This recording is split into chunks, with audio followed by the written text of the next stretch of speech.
যারা দেশের হয়ে জনগণের হয়ে কাজ করবে আমরা তাদেরকে চাচ্ছি। রাস্তাঘাট বড় বিল্ডিং হয়ে গেছে, রাস্তাঘাটে কোনো উন্নতি নাই। আমরা চাচ্ছি নির্বাচনটা অতি সুষ্ঠু যাতে হয়।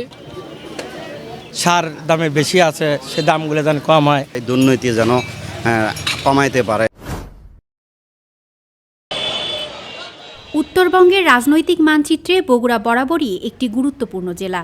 বগুড়া সদর ৬ আসনে মোট ভোটার সংখ্যা ৪,৪৯,০০০। এবার আসন্ন জাতীয় সংসদ নির্বাচনে উত্তরবঙ্গের অন্যতম গুরুত্বপূর্ণ আসন হিসেবে আলোচনায় এসেছে বগুড়া সদর ৬। কারণ এই আসন থেকে খালেদা জিয়া বহুবার সংসদ সদস্য নির্বাচিত হয়েছেন এবং অতীতে এই আসন থেকে বিএনপির শীর্ষ নেতৃত্ব সংসদ সদস্য নির্বাচিত হয়েছেন। এবার বিএনপির চেয়ারম্যান তারেক রহমান এই আসনে নির্বাচন করছেন। ফলে বিএনপির শক্ত ঘাঁটি হিসেবে পরিচিত এ আসনটি বিএনপি এখন শক্ত অবস্থান ধরে রাখাকে নিজেদের মর্যাদার প্রশ্ন হিসেবে দেখবে। অপরদিকে তার বিপরীতে লড়ছেন বাংলাদেশ জামায়াতে ইসলামের প্রার্থী আবেদুর রহমান সোহেল।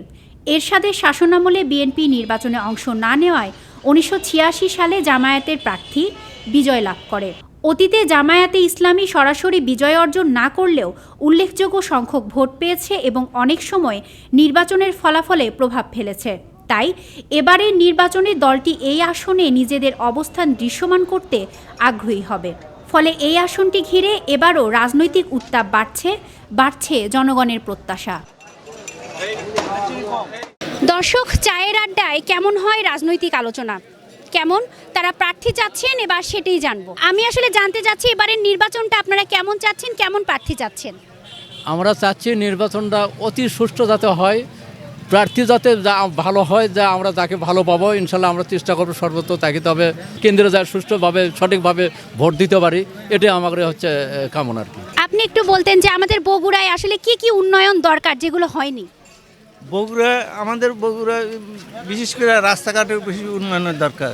যেমন 10-15 বছর আগে যে সমস্ত রাস্তাঘাট 15-20 বছর ওই রাস্তাঘাট অভিগেছে, রাস্তাঘাট বড় বিল্ডিং হয়ে গেছে, রাস্তাঘাটে কোনো উন্নতি নাই। রাস্তাঘাটে উন্নত নাই, কাজেই এলাকাও উন্নত নাই। আমরা 5ই আগস্ট পরবর্তী আমাদের তরুণ নতুন ভোটার, আমরা এর আগে ভোট দিতে পারিনি। স্বৈরাচারী সরকার হচ্ছে রাতের ভোট করেছে। তো আমরা নতুন ভোটার হিসেবে আমরা এতটুকুই চাইবো যে এবারের নির্বাচনটা যেন সুষ্ঠু এবং নিরপেক্ষ হয়, আমরা যেন আমাদের পছন্দ মতো প্রার্থীকে আমরা ভোট দিতে পারি এবং আমাদের এলাকার উন্নয়নের স্বার্থে দুর্নীতিবাজ এরকম চাঁদাবাজ লোকজন ব্যতীত যারা দেশের হয়ে জনগণের হয়ে কাজ করবে আমরা তাদেরকে চাচ্ছি। দর্শক, এবার আমি একজন সাধারণ ভোটারের কাছে জানতে চাইবো আগামীর বাংলাদেশ তিনি আসলে কেমন দেখতে চাচ্ছেন। আমি আসলে আপনার থেকে জানতে চাইবো কেমন প্রার্থী চাচ্ছেন এবং কেমন চাচ্ছেন যে কেমন প্রার্থী নির্বাচিত হোক এবং বগুড়ার জন্য যারা কাজ করবে। আমরা একটা ভালো প্রার্থী চাচ্ছি, বগুড়ার জন্য উন্নতি চাচ্ছি, যেমন খেলার মাঠ আছে, তারপরে হাসপাতাল আছে, এলে আমরা উন্নতি দেখতে চাই, সেরকম ধরনের একটা প্রার্থী চাই। কৃষি খামারের আবাদ টাবাদ যারা করি তারা আমরা ফসল ঠিক মতো দাম পাই না, সে দামগুলো যেন পাই, সার দামে বেশি আছে সে দামগুলো যেন কম হয়। বগুড়ায় রাস্তাঘাট যেটা হচ্ছিল তারেক জিয়ার আমলে হচ্ছে, এখন তারপরে আর উন্নয়ন হয়নি।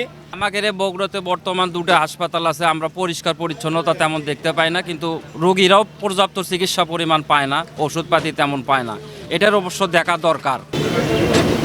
আসলে 17 বছর বগুড়াবাসী আমরা বিভিন্ন উন্নয়ন থেকে বঞ্চিত। যেমন স্টেডিয়াম আছে, খেলা হয় না, বিমানবন্দর আছে যেটাতে যাত্রী বহন হয় না, তারপর রাস্তাঘাট সব দিক থেকে বঞ্চিত। তো আমরা চাই এমন একটা প্রার্থী আসুক, শুধু বগুড়া না সারা বাংলাদেশের যেন উন্নয়ন হয়, দুর্নীতি যেন কমাইতে পারে।